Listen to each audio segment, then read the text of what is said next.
Hey everyone, LazyFire here. Welcome back to Wolfenstein: The New Colossus. Now, I intended to do all these side missions with guest commentators, and that hasn't panned out, and it's mostly my fault.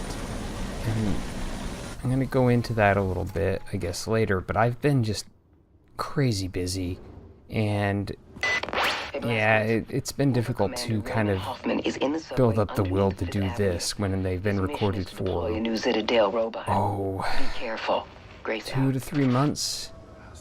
And I kind of alluded to that fact in the video with Saponica Poster. And I actually had people I wanted to bring in on these things specifically and all this other stuff. And then I started to get the feeling that I'm just imposing on them by asking them to come in and do 30 minutes of commentary over side content. And I feel bad about that because, you know, there are people who make stuff I enjoy, or commentators in the thread who, you know, I feel like would be really good guests, and I've worked with before, and I could not bring myself to do it. And, yeah, weird, I know. So, if you're watching this way in the future, you know, after the LP's over and everything like that, you're probably just thinking, well, I just watched this. But you'll see a pretty significant gap between the last video posted for the LP and the side mission I did with Saponica, and then this video, like weeks. And that was never the intention. Oh, fuck you guys. But here we are. And here we are again in New York City. The ruins area, as it were. Actually, this is an interesting one because you go backwards through this area, similar to some of the other areas in the game when you do the side content. But the whole backwards thing is a little awkward because, well, you'll see in a little bit there's going to be some cuts. Not in this area particularly, but later on. And it's one of the things the game does is it has a couple of small areas of the game where the complexity of the map or the direction forward is so wildly different than everything else that you're asked to navigate through the game that it actually becomes kind of difficult to figure out what's going on, because the game has built a certain logic to how it builds the world, how it builds the level, and for whatever reason, I just cannot wrap my head around it. The game's level design and layout is really solid for, about 90% of it, and would work forward and back, usually, and I don't really have an issue. But sometimes in these side missions where they ask you to navigate things backwards, it just gets a little difficult to understand what's happening. And if you recall this area of the game from the main LP, I actually had trouble with navigating through it, the bombed out building at the very center of this map. That is where you'll see the cut later on. But I had trouble navigating through that in both the normal playthrough and the Wyatt playthrough. And I just find that weird. It's not that bad to walk through or anything like that by any means, but just for some reason it's an area I just constantly have trouble with. I should have cut a lot of this out, but you're kind of seeing, I don't want to say wasted potential, but I was really anticipating more people up here, and there's no one. Very lonely. Down there we have, of course, that jackass machine, and those things don't get any better ever, honestly. I do want to bring up something that people had been saying throughout the thread, and that was that the silenced SMG is actually the better weapon than the pistol in terms of silent kills. And so I went and used that. Not in anything I recorded, just in some of the experimental videos where I was trying to pick up the different Uber Commando cards that you need to get, or well, the commander cards for the Enigma machine to unlock the last couple areas. And those kind of grindy sessions, I was just like, you know what, we'll just gun down these guys with the SMG, test out some theories. I won't feel too bad if I lose out a life or two because I wasn't thinking too hard. And I did die a couple times. But the main point is that the SMG actually turned out to be a totally, really okay weapon to use for that sort of thing. And I was very shocked by that fact. I was pretty sure I was going to hate the damn thing because it doesn't travel instantaneously. It's not hit scan like the rest of the guns in this game. And it also tends to, like, I just don't trust it as a silenced weapon. You know, it makes more noise than the pistol does, even the pistol with the magnum ammo, which is supposed to be hearable, I guess, which I haven't had an issue with yet. But you're supposed to be able to silently kill things with it, and it just does not sound silent. Hey guys.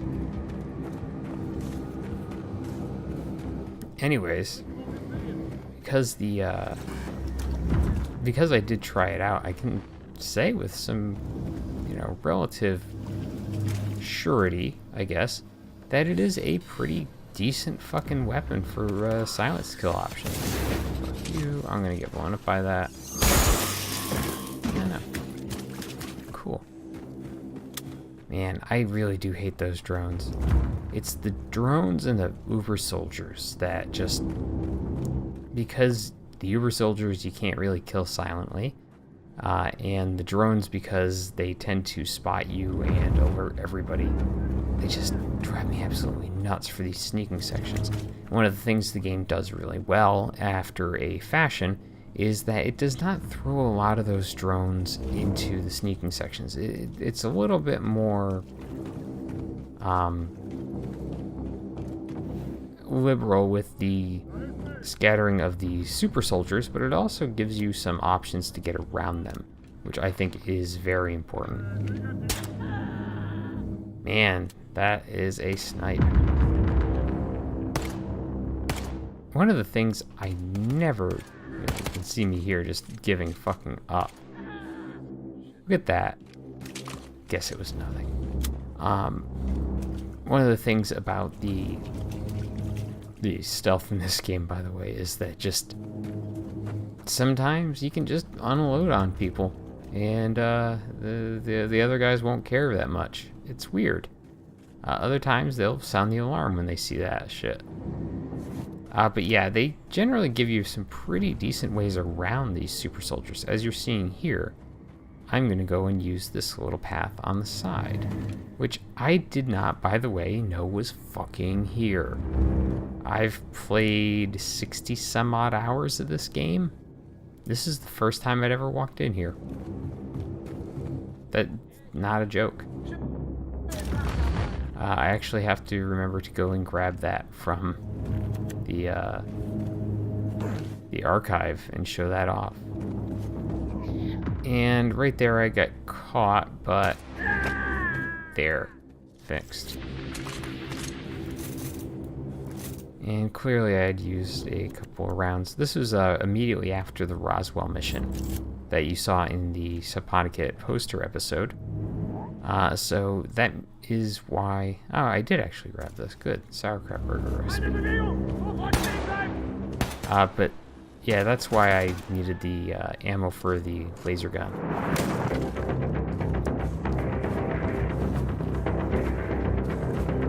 And yeah, right here, I had mentioned before, I started to use the sighted or the scoped version of the assault rifle, and yeah, it's a pretty effective weapon. I really can't complain. You know, I think one of my issues is that I just got so caught up in using the dual wielding because it's so much goddamn fun. I think there was somebody I was listening to who was saying that dual wielding becomes just such a major focus of the game that you don't feel like you can do anything but dual wield. And I feel like that's not true. I feel like dual wielding is overpowering to a degree, of course, because you're carrying two guns around and just going fucking ham on a motherfucker. But the thing is, like, it's totally viable to just use one weapon at a time. There's times where you definitely want to have two. So, for example, if I was fighting most Uber soldiers head on, or if I was fighting 2 Uber soldiers, or if I was fighting like 8 motherfuckers at a time, then yes, dual wielding, very important. But if you're taking on like a few guys from a distance or something like that, and by the way, this is the bombed out house that I always have trouble navigating through. But if you're using just a single assault rifle or something like that, you know, the scoped option is really good. And if you happen to be using, whoa, hi there. And if you happen to be using the non-scoped version, even, you know, once you've got your upgrades, it's pretty decent. So right here, I'm about to go do something really dumb. You're gonna see me just kind of meticulously work my way through this building and never figure out how to get the fuck out of here. Because you can't jump through this window, which is disturbing and weird. But you can see the big guy out there, and the blue bar indicates that, yes, that is where the Uber Commando in this area is. So I need to get out there. And for some bizarre fucking reason, I never think the door on the first fucking floor is my way out. The one that I looked directly fucking at. I don't know. I really don't know. Sometimes my brain doesn't work good, and we end up with long-term consequences, let's say. And by long-term, I mean, you know, 20 minutes. Also weird, and maybe I'm just going crazy, but I thought this place was stocked with assholes, and then it just wasn't. It was just that one guy on the first floor. I think what they did here is that they tried to make it a little bit more equitable. Yeah, I can't speak. And if they drop the number of guys here, you can sneak better. I wasn't too worried about that because you're not sneaking by that thing too effectively. It has to die. There's no way it doesn't die. And right there, 3 shots, done. Then we just switch back over to our sniper mode and pop everything that steps outside. Easy enough. No real damage done. And yeah, here we go. Yeah, eventually I worked it out. Eventually. That was, I want to say about 4 minutes. 4 minutes of content that I just cut there. And not really content per se, just me trying to jump through the same fucking 2 windows over and over again because I can't figure out where I'm going in the life. But yeah, what kind of delayed doing more this video faster and getting into the Wolfenstein DLC, which is something I wanted to do almost as soon as the final DLC chapter came out. I was basically ready to go into the DLC. But I've been traveling, I've been doing a little bit of, let's call it golf instruction, getting my wife up to speed on how to play golf, which has been fun. I have not had really the opportunity to play golf in a while, and getting out there again has been a lot of good, a lot of fun. And I like being outside in the summer, and I've been, running outside more often, and it's been good. Like, I've maybe seen my computer for a couple hours a week for the last, I'd say 3 months. But just, not touching the computer for a long period of time is kind of detrimental to doing more of these videos. And so that's kind of been the situation here. See you back home. Grace out. Good enough. Yeah, you can see there, that was a pretty effective grenade for the grenades I generally throw, which are usually not very effective. So, nice. Good. Happy days. And now I'm just looking for stuff. He's been distorted. You might not have seen it too well there, but you'll see it in a minute. And Max's toys. I haven't decided if I'm going to grab all Max's toys yet. Look at that fucked up texture. It really... I only have one that I'm missing right now. And look, more edits. I only have one that I'm missing as of this recording. And to me, it's just like, go into the fucking level, go grab the damn thing, and be done with it. And I almost don't want to do it simply because the payoff is so shitty. Let me tell you about this Uber commander. His real name is Daniel Eckstein, but everyone knows him as the Butcher of Boston. A real mass murderer. Sadistic son of a bitch. Find his ass and deliver some justice for the people of Boston. Grace out. Maybe the people of Boston don't deserve justice. I don't know. Maybe. So I am excited about going into the DLC, though. I've not heard great things about it, which is too bad. But at the same time, I think what they did with it is really interesting. And I played the episode 0 before I decided that I was going to do it all blind. And episode 0 kind of introduces you to all 3 of the characters that you play as.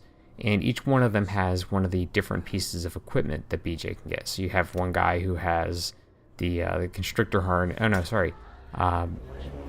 What's her name? Lady Death, or whatever they decided to call her, has the constrictor harness. Then one guy is a former football player who has the ramshackle. And then the third guy is like your, Captain America, World War II hero kind of dude. And he has the stilts for no good reason. Like, the stilts are so fucking useless. I don't know why they decided to have those. I wonder if they were kind of running low on ideas when they came up with that and decided to implement the stilts as an idea. Because it's just... You can maybe find, like, 2 really good uses for them that aren't traversal. Whereas the ramshackle, you can run into a motherfucker. With the constrictor harness, you can get around levels and hide and do stealthy things. And the battle walker is just really to be slow and clunky, and it's only useful in areas that allow you to stand up that high, which relatively few. As you've noticed, you spend a lot of time kind of sneaking around in buildings and corridors and so on in this game. So the moments where you actually have the opportunity to use the thing effectively are usually just traversal. And at that point, they usually give you the option for all 3 types of item to be used to get through an area. So unless you're really like desperate for a reason to use the battle walker, there isn't really a reason to use the battle walker in those areas. So I don't know. Rant over. Not really, but theoretically, I'm not going to talk about that battle walker anymore because honestly, it just sucks. Actually, I take that back. You might actually see me use it in this area. It's been a minute. Like I said, I recorded these things a while ago. I edited them recently because I was trying to get through how to edit stuff and put in those transitions and everything. One of the things, I've been doing this for years now, and, excuse me, and I just generally never increased my skills in terms of editing. It's just kind of been what it is. Just run through this. Just run through it. Don't do this. Just run. Don't feel stupid. Come on. Just run at it. Yep, I'm doing something else instead. I think you can melt these. Otherwise, you're kind of screwed when you get to that point. But if you recall, there was a puppy out here last time we were in this area. And he's still here. And here's the interesting thing. I went back and I was like, you know what? This is one of the levels that has like 3 or 4 cards. And so when I needed to grind out the Enigma codes, I came back here and thought I would just be able to get on the dog again and go on a fucking terror spree, right? No, it turns out that if you finish this thing and leave the dog at the end, it stays at the end. It doesn't stay down here where you left it the first time. This is not like a hard spawn. This is actually where you left this dog the first time through. Which I thought was just fascinating. I had not really thought of that. And so because of that, I was genuinely concerned that I wouldn't be able to make it through here, because they do throw a lot of enemies at you through this level. And so, a little concerned, but I actually got through pretty okay. You can stealth this entire thing.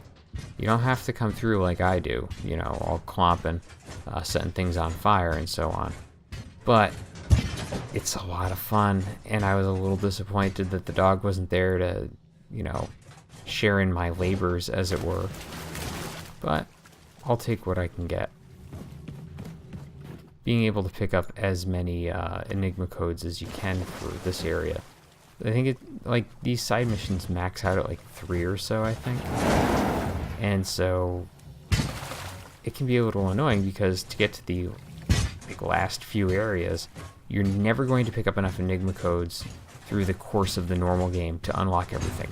You're never going to pick up enough Enigma codes through using the Enigma codes you get through the course of the game to unlock these side missions, and then get Enigma codes from this to unlock further side missions. You will always need to go and do at least a couple of side missions a couple of extra times to get enough Enigma codes to get through the entire thing.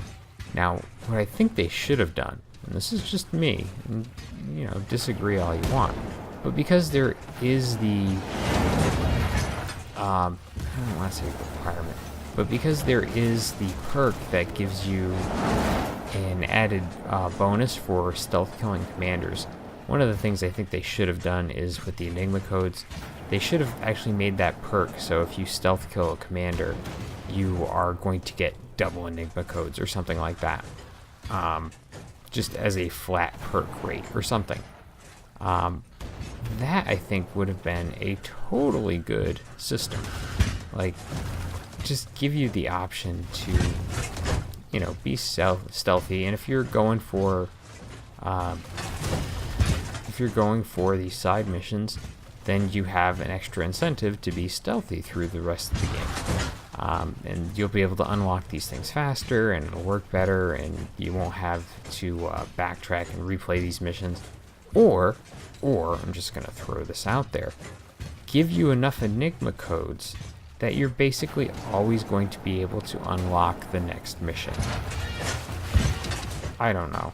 Either way, like, it's kind of a weird token system to give you in general. And the reason I say that is because when you think about it, right, what's the point? So you can go use that Enigma machine. That's nice and all. It's a pointless little mini game, and I don't feel like it actually adds anything. And right here, for like the millionth time in this fucking LP, I think that one of those things is dead when it's not. It's like, I don't know. It's one of my curses. For some reason, I just can never figure out when those things are actually dead. Like, they pop, and then they melt down. That's how you know they're supposed to be dead. But, for, yeah, whatever bizarre reason, I just can't do it. Hey, look, traversal. That's what it's good for. Faking out the game's physics engine is what this is good for. Yeah, but anyways, the Enigma codes are just such a weird thing. Like,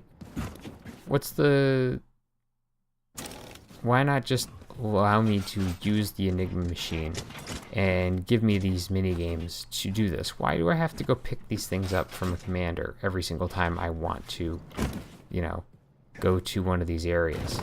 It doesn't make sense. Here, just great.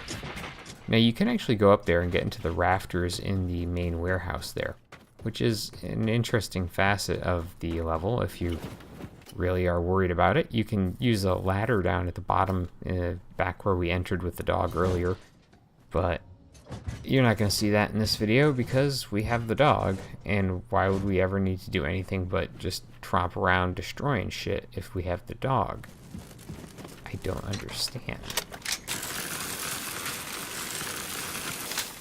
So yeah. And now we get to the meat of this level. That was like an appetizer. That was, that was your potatoes. We're getting to the steak now. And that is burning as many Nazis as possible in as short a time frame as possible. Basically the most patriotic thing I can think of. And go. Or you know what? They could have left Enigma codes like lying around.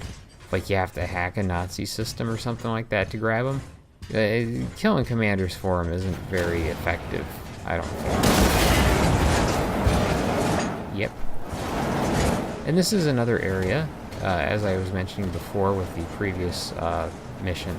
This is an area where we're going backwards through the level. I don't know what just happened there, why BJ was having a seizure on the back of this robotic doggle, but he did. He had a robot. And you can see that frame rate taking a hit here. I don't know. I actually played through this thing. Was it this mission? No, it was actually the Ruins mission we just played through a second ago. That, for whatever reason, certain parts of the level were just proud to be part of the going down to like 4 frames per second. I don't know what it was, but I was thinking I was going to grab the cards and just get myself out of there. Not turn out that way, because I had to endure the frame rate.